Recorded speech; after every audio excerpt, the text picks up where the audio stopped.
Assalamualaikum warahmatullahi wabarakatuh. Perkenalkan, nama saya Saini. Saya berasal dari kampus UINSU, Fakultas Ilmu Tarbiyah dan Keguruan, jurusan Pendidikan Islam Anak Usia Dini. Di sini saya akan mempresentasikan hasil makalah kami yang berjudul Hubungan Perkembangan Sosial Emosional dengan Perkembangan Kognitif.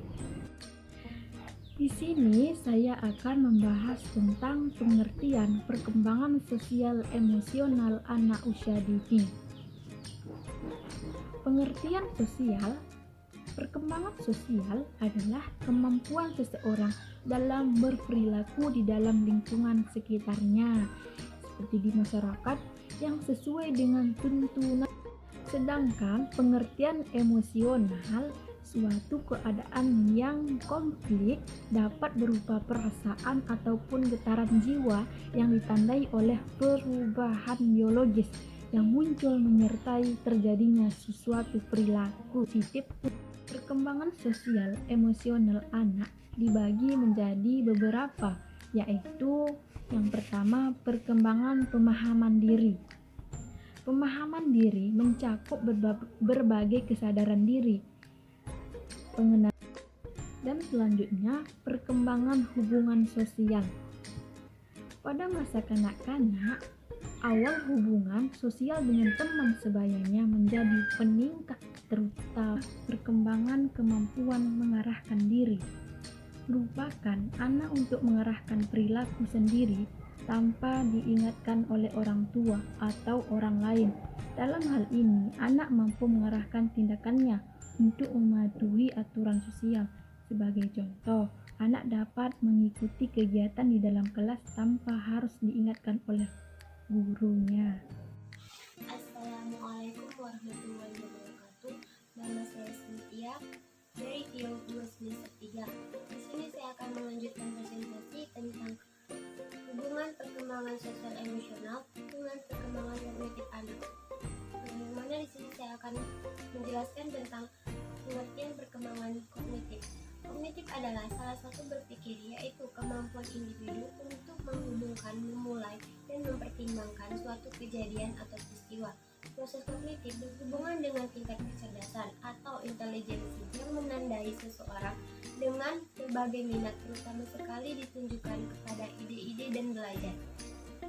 Teori kognitif adalah tahapan-tahapan perubahan yang terjadi tentang kehidupan manusia untuk memahami, mengolah informasi, memecahkan masalah, dan mengetahui sesuatu. Salah satu tokoh yang meneliti perkembangan kognitif. Teori perkembangan Jean Piaget adalah salah satu teori yang menjelaskan bagaimana anak beradaptasi dan menginterpretasikan objek dan kejadian-kejadian di sekitarnya. Anak-anak juga mempelajari ciri-ciri dan fungsi dari objek-objek seperti mainan, robot, serta makanan, serta objek-objek sosial seperti diri, orang tua, dan teman. Anak-anak juga mempelajari cara mengelompokkan objek-objek untuk mengetahui persamaan dan perbedaan, untuk memahami penyebab terjadinya perubahan dalam objek-objek dan peristiwa-peristiwa. Ada faktor-faktor yang mempengaruhi perkembangan kognitif. Yang pertama ada faktor hereditaritas atau keturunan, kedua faktor lingkungan, ketiga faktor kematangan, yang keempat faktor pembentukan, kelima faktor minat dan bakat, dan keenam faktor kebebasan. Tahapan perkembangan kognitif anak usia dini, yaitu yang pertama tahap sensoris motoris, yaitu dari usia 0 sampai 2 tahun. Yang kedua ada tahap operasional, yaitu dari usia 2 tahun sampai dengan 7 tahun. Yang ketiga ada tahap operasional konkret dari usia 7 tahun sampai 11 tahun. Yang keempat ada tahap operasional formal, yaitu usia perkembangan sosial emosional dengan perkembangan kognitif.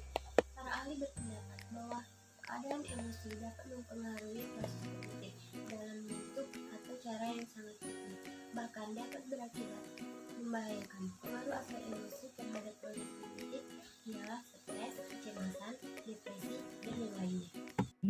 Hubungan perkembangan sosial emosional dengan perkembangan kognitif adalah keadaan emosi dapat memengaruhi proses kognitif dalam bentuk-bentuk atau cara-cara yang sangat penting. atau bahkan berakibat fatal. Misalnya anak akan mengalami stres, kecemasan, takut, dan depresi. Dan selanjutnya dijelaskan oleh teman saya.